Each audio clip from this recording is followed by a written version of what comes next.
The honeymoon is over, mates. While we were busy cheering for the Kiwi legend, Trackhouse was quietly signing his replacement. And now here's the kicker: Shane van Gisbergen has been stripped of the number 88.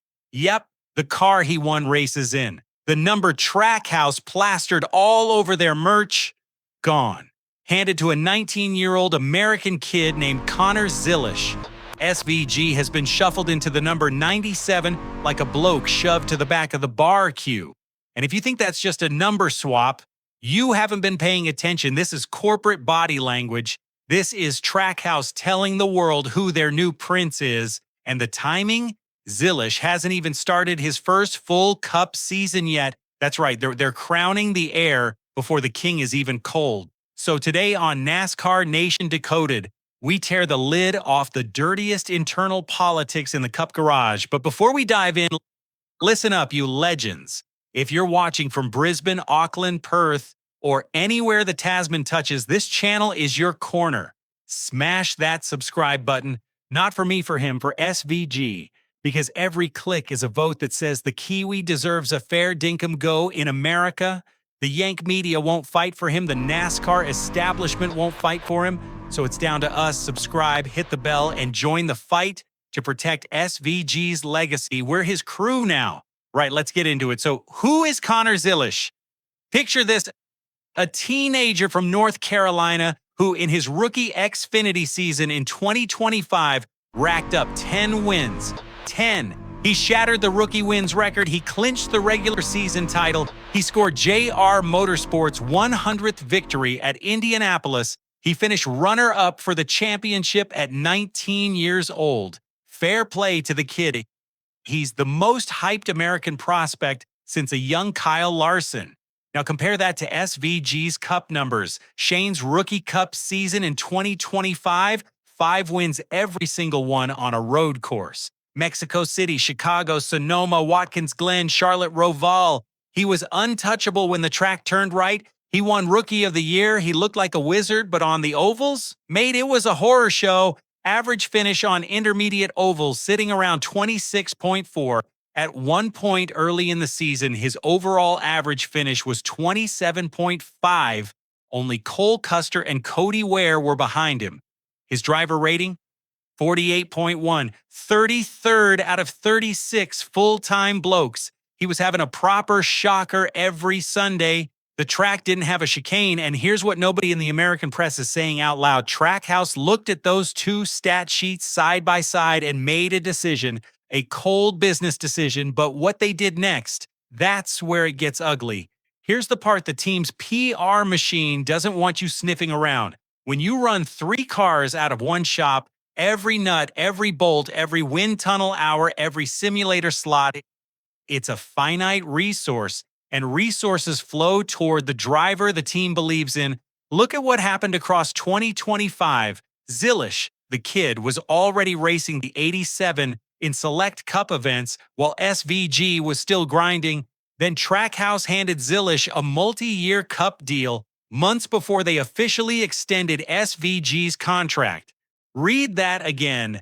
The teenager got locked in first. Then they shoved Daniel Suarez out the door, a Mexican fan favorite with a Cup win to make room, and now the 88, with all its branding equity and engineering history, goes to Zilisch. SVG inherits a brand new number with no chassis history, no setup notes, no nothing. He's effectively starting from scratch while the kid moves into the established furniture. Is that sabotage? No, it's smarter than that. It's prioritization. And in this sport, prioritization is sabotage by another name. If your best engineers are obsessing over the 88's oval program and you're in the 97, well, mate, good luck giving it a red-hot go. But here's where it gets even darker, because this isn't just about Trackhouse. There's a much bigger player pulling the strings. Well, let's talk money, cold, hard American money, because this is what it really comes down to. Justin Marks, the Trackhouse owner, said it himself on Sirius XM. His exact words about Zilisch, and I'm quoting here, "When you've got lightning in a bottle like this, like a cheat code almost, you have to just invest in it." A cheat code. That's how the boss describes the kid. Has he ever called SVG a cheat code? Not bloody likely. Now think about sponsors. Red Bull just dropped a massive 25-race primary sponsorship across the two cars for 2026. And guess whose car gets the Red Bull livery for the Daytona 500, the biggest stage of the year? Zilisch, not SVG, the Kiwi who's been a Red Bull athlete for years, the bloke who won 3 Supercars titles flying the Red Bull colors, demoted to second fiddle on his own sponsor's car at the season opener.